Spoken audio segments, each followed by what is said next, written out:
Assalamualaikum warahmatullahi wabarakatuh. Waalaikumsalam. Jumpa lagi bersama kita dalam program acara Sering Sharing. Sharing ringan biar nggak ada yang keberatan. Alhamdulillah di pagi yang cerah ini kita kedatangan tamu yang sangat istimewa dan amat sangat luar biasa. Siapa lagi kalau bukan Dr. Haji Muhammad Ulin Wahusnan LCMA. Ya dokter ya? Alhamdulillah. Insyaallah beliau adalah seorang akademisi, seorang dekan, dan tentunya beliau ini seorang dai yang sudah kaliber nasional, sering malang melintang di berbagai macam kegiatan, termasuk ada program acara di TVRI kalau nggak salah. Insyaallah. Hari ini di tengah kesibukan beliau berkenan hadir untuk bersama kita semua, tentunya dalam bahasan-bahasan yang mungkin nanti akan menarik, dokter ya. Insyaallah.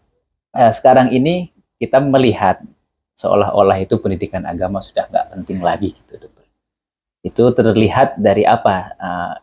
Di sekitar kampung kami lah atau di sekitar komplek itu seolah-olah apatis terhadap program-program pengajian lah, baik itu dari tingkat anak-anak maupun sampai tingkat perguruan tinggi lah.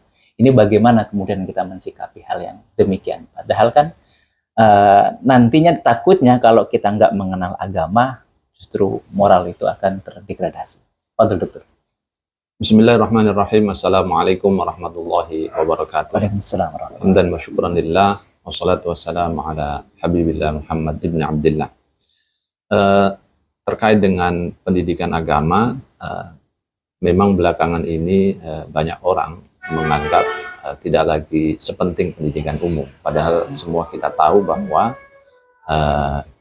terutama bagi orang yang beriman ya, agama itu menjadi kunci untuk meraih kebahagiaan. Tidak saja di sini di dunia, tetapi juga di akhirat. Maka salah satu fungsi utama turunnya Nabi, diutusnya Nabi, semua Nabi saya kira, apalagi Nabi Muhammad itu adalah untuk membawa misi agama itu sendiri. Dan puncak dari agama itu kan sebenarnya pembentukan karakter. Yes. Apa yang kita kenal dengan akhlak. Maka Nabi mengatakan innama bu'itsu liutammima makarimal akhlak. Jadi fungsi utama diturunkannya Nabi itu adalah memperbaiki karakter, memperbaiki akhlak. Nah, akhlak itu dimensinya itu bisa dimensi horizontal, hubungan sesama manusia, dan juga dimensi akhlak vertikal, artinya manusia menjalin hubungan dengan Tuhan. Nah, untuk memastikan bahwa relasi antar horizontal ini, baik sesama manusia maupun dengan makhluk Tuhan yang lainnya, dan terlebih relasi vertikal dengan Sang Pencipta Allah Subhanahu wa Ta'ala, itu agama diturunkan sebagai semacam guidance, ya, peta jalan untuk memastikan bahwa manusia di dalam mengimplementasikan relasi baik horizontal maupun vertikalnya ini tidak kesasar, tidak keliru, karena kalau tidak mengikuti kompasnya agama, dia akan keliru. Nah, kalau kemudian orang abai terhadap pendidikan agama, ya, bahasa lainnya berarti abai terhadap kompas kehidupan. Oke. Nah, maka betapa banyak kita ketemukan ya hari ini orang yang kemudian belajar banyak ilmu, dalam hal ini katakanlah ilmu umum ya, tetapi mengabaikan ilmu agama. Nah, akhirnya yang terjadi adalah pengetahuan yang disebut umum itu tadi tidak inline, membentuk pemiliknya, orangnya menjadi sosok yang selesai dengan hubungan vertikal dan horizontalnya. Karena itu, ya, pendidikan agama tidak bisa dipisahkan dari pendidikan umum. Bahkan pendidikan agama itu adalah sesuatu yang sangat urgent. Baik prosesnya melalui pendidikan yang sifatnya formal, non-formal, atau informal. Pendidikan agama menjadi sangat penting.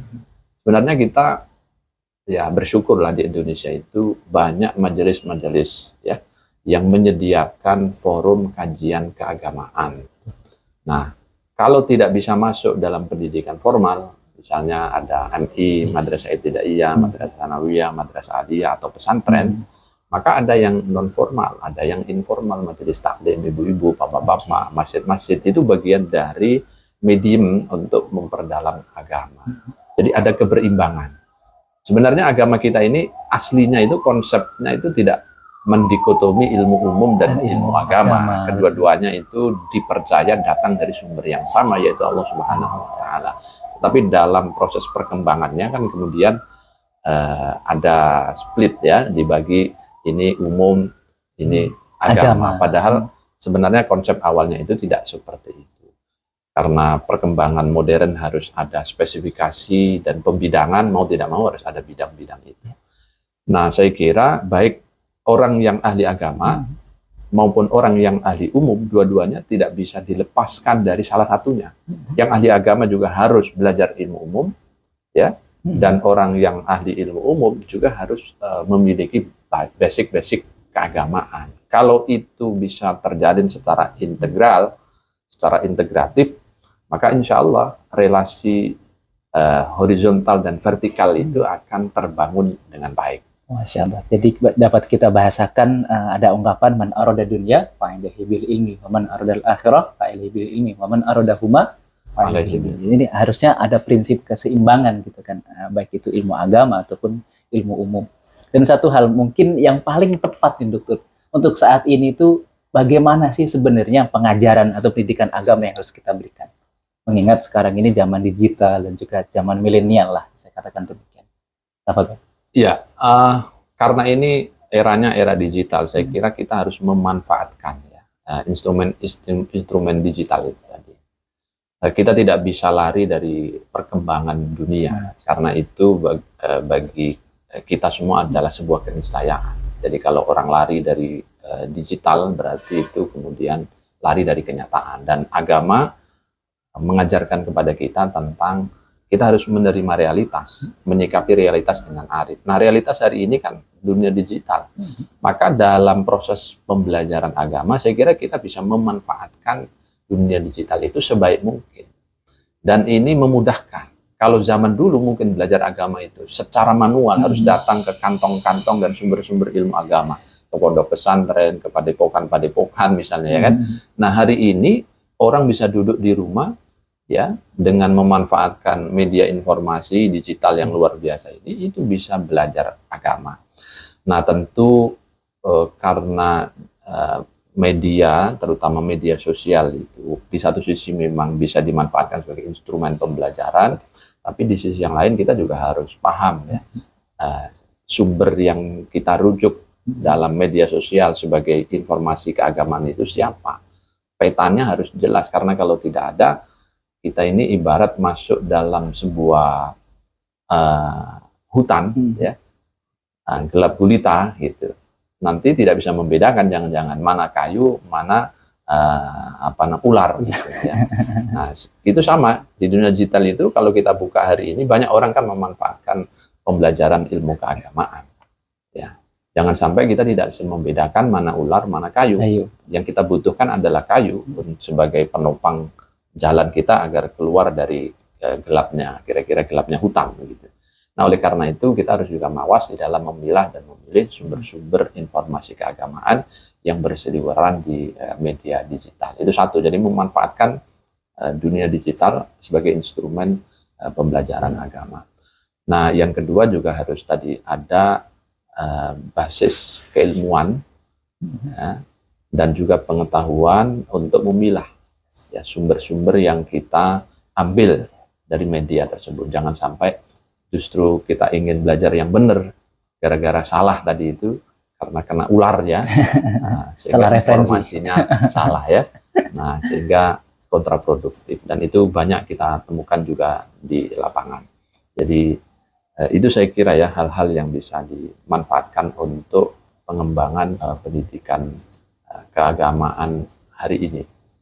Wow, sangat luar biasa. Mungkin sebelum kita akhiri, ada pesan untuk para pemirsa kita bagaimana agar kita semangat kemudian mempelajari ilmu-ilmu agama, atau agar kita semangat juga mengimbangkan antara pendidikan agama dan juga pendidikan dunia, atau pendidikan umum.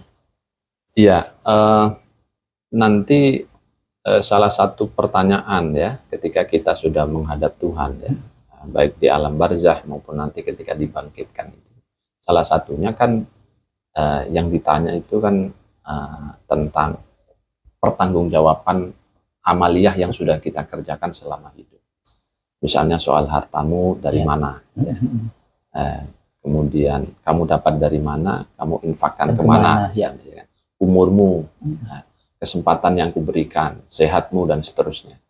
Nah, tentu pertanyaan ini berlaku umum, ya, bagi siapapun akan ditanya hal yang sama. Nah, oleh karena itu kita harus persiapan. Nah, salah satu persiapan yang bisa kita lakukan ya dengan cara terus semangat belajar tadi. Baik belajar ilmu agama maupun belajar ilmu umum secara berimbang. Sehingga pertanyaan-pertanyaan itu bisa kita jawab dengan tepat. Kalau tidak belajar dengan semangat, ya tentu tidak bisa lulus ujian. Dan kalau tidak lulus ujian, ya nggak naik kelas, kira-kira seperti itu. Dan tentu khusran mubin, ya, kerugian yang sangat nyata bagi mereka yang tidak punya bekal ilmu pengetahuan. Maka orang yang berilmu itu derajatnya jauh lebih tinggi dari mereka yang tak berilmu. Itu risalah yang dibawa Nabi. Karena itu mari kita semangat, terutama generasi muda, untuk terus menambah ilmu pengetahuan, baik ilmu umum, terutama adalah ilmu agama, sebagai bekal meniti jalan hidup yang fana di dunia, dan terutama nanti persiapan untuk pertanggungjawabannya di akhirat.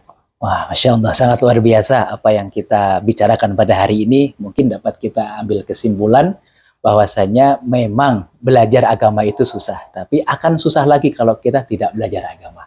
Demikian, mudah-mudahan yang sedikit ini senantiasa membawa manfaat untuk kita semua, dan tetap pantengin terus di program acara Sharing ringan biar nggak ada yang keberatan. Assalamualaikum warahmatullahi wabarakatuh.